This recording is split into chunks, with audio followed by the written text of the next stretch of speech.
Did you know that Donald Trump is mentioned in the Epstein files more than Jesus is mentioned in the Bible?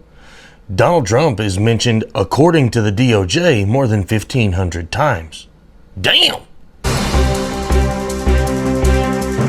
Hello everybody and welcome to Top News. I'm comedian Matt Farrell coming to you from the My Peacock Comedy channel here on February 4th, 2026. That's right, Donald J. Trump's name appears more than 1,500 times according to the DOJ in the Epstein files, while Jesus is only mentioned in the Bible 900 times. Now, for a new segment, let's get to some fan mail. Ooh, fan mail.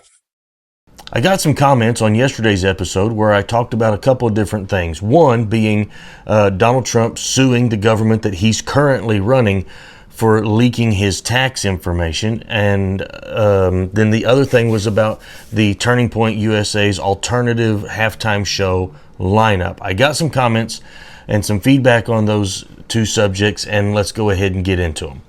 First, let's go with @DavidT5200.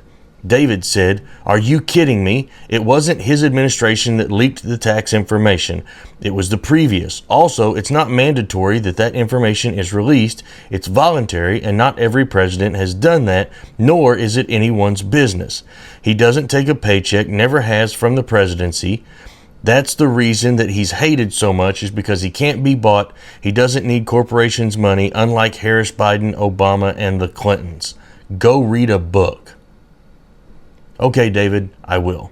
But first, let's touch on your first point that it wasn't his administration that leaked that information, that it was from the previous administration, when actually the information was leaked by Charles E. Littlejohn, a contractor for the IRS who worked for them from 2018 to 2020. Now, I don't know, you might want to go back and check your dates, but I'm 100% positive that's during Trump's administration.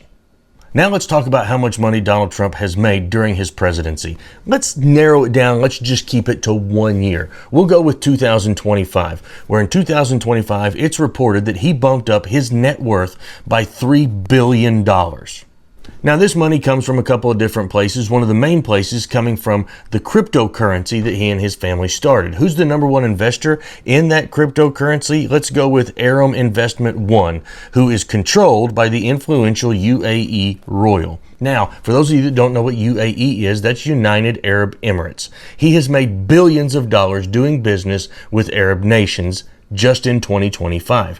Not to mention the $500 million worth of oil that we stole from Venezuela, he sold, and they took the money from that and put it into an Arab bank account somewhere that has no connection to the United States government. So he might be passing on that $400,000 paycheck. Maybe he's donating it to some kind of charity. I don't know. Maybe a charity that helps sick puppies that they're feeding to Somalia immigrants. I don't know where that money's going. Either way, he's making plenty of money while being president of the United States. So let's not pretend that Donald J. Trump's number one priority is not making money.